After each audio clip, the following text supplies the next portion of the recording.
Shalom, perkenalkan nama saya Loisa Junita Katerina Sanam. Saya mahasiswa semester 5 dari kampus FT Inti Makassar. Di sini saya akan membuat video untuk memenuhi tugas akhir mata kuliah Keterampilan Komunikasi dan Manajemen Konflik. Di sini ada 3 pertanyaan dan saya akan menjawab. Pertanyaan yang pertama tentang bagaimana seseorang yang ingin masuk ke dalam keluarga, tetapi ia harus menghafal semua anggota keluarga yang ada. Dalam peristiwa komunikasi dimaknai sebagai dalam konteks peristiwa komunikasi seseorang yang harus menghafal semua anggota keluarga baru sebelum bergabung dapat dimaknai sebagai upaya untuk memahami konteks sosial. Orang tersebut berusaha untuk memahami struktur sosial dan relasi antar anggota keluarga baru. Dengan menghafal nama dan peran masing-masing, ia berusaha untuk menyesuaikan diri dengan lingkungan sosial yang baru. Membangun relasi atau menghafal nama-nama anggota keluarga adalah langkah awal untuk membangun relasi.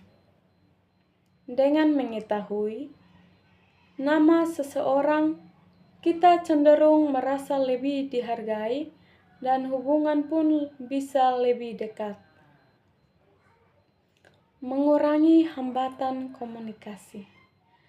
Dengan mengetahui nama-nama anggota keluarga, komunikasi akan lebih lancar. Tidak perlu lagi bertanya-tanya atau merasa canggung saat berbicara dengan mereka. Secara umum, tindakan ini mencerminkan pentingnya informasi dalam komunikasi. Informasi mengenai anggota keluarga, nama, peran, dan karakteristik menjadi semacam kode yang perlu dipahami untuk bisa berinteraksi secara efektif dalam konteks keluarga tersebut. Pertanyaan nomor 2 yaitu jelaskan teori komunikasi tentang Aristoteles. Nah, di sini saya temukan 3 teori, yaitu yang pertama, etos.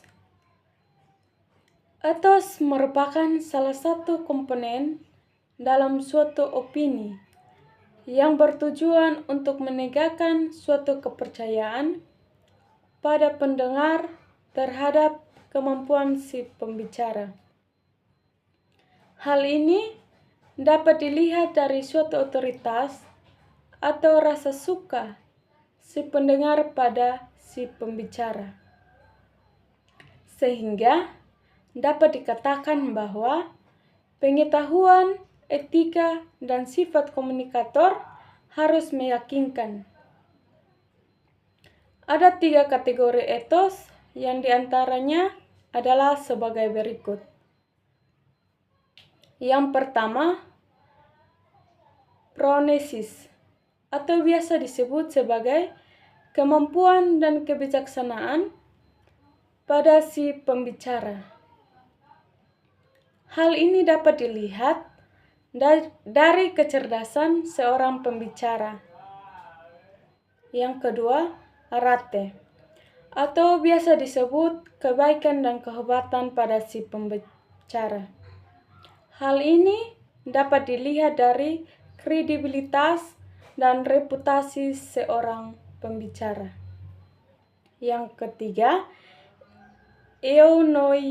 eunoia, atau biasa disebut sebagai niatan yang baik dari si pembicara.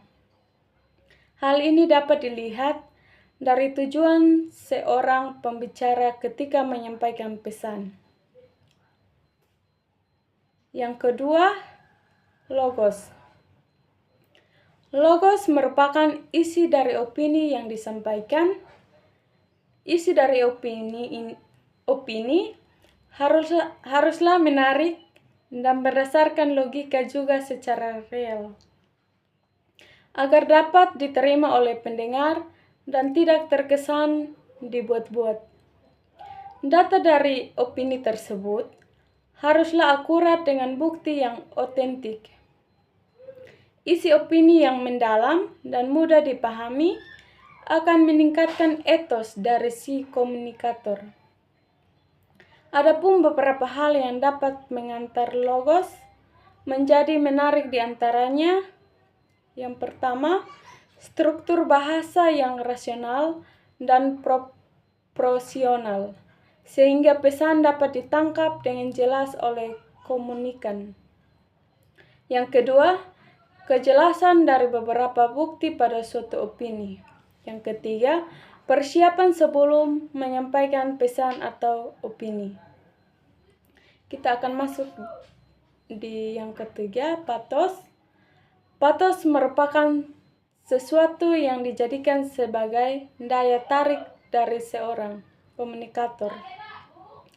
Daya tarik ini dapat berupa emosional dan isi dari opini atau pesan yang disampaikan. Penyampaian pesan inilah yang dapat menguatkan unsur persuasi pada suatu pesan, sehingga dapat dikatakan bahwa patos merupakan penentu dari isi pesan yang disampaikan komunikator. Kita akan masuk dalam pertanyaan nomor 3, yaitu hubungkan isu manajemen konflik dengan firman dan kaitkan dalam kitab Yakobus 1 ayat 20. Yakobus 1 ayat 20 menyatakan bahwa sebab amarah manusia tidak mengerjakan kebenaran di hadapan Allah. Kaitannya manajemen konflik dengan ayat di atas. Konflik dan amarah. Konflik seringkali memicu emosi seperti amarah. Ayat ini mengingatkan kita bahwa amarah, jika tidak dikelola dengan baik, dapat menghalangi kita dari kebenaran dan kehendak Allah.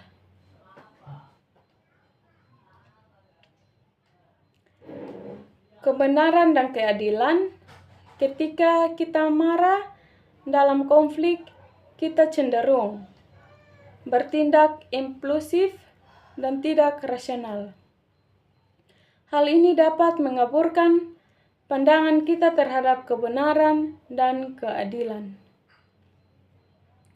Tanggung jawab sebagai orang percaya. Sebagai orang percaya, kita dipanggil untuk hidup sesuai dengan kebenaran firman Tuhan. Ini berarti mengelola konflik dengan cara yang bijaksana, sabar, dan penuh kasih. Ini mungkin jawaban singkat dari saya. Semoga bermanfaat bagi kita semua. Tuhan Yesus memberkati. Shalom.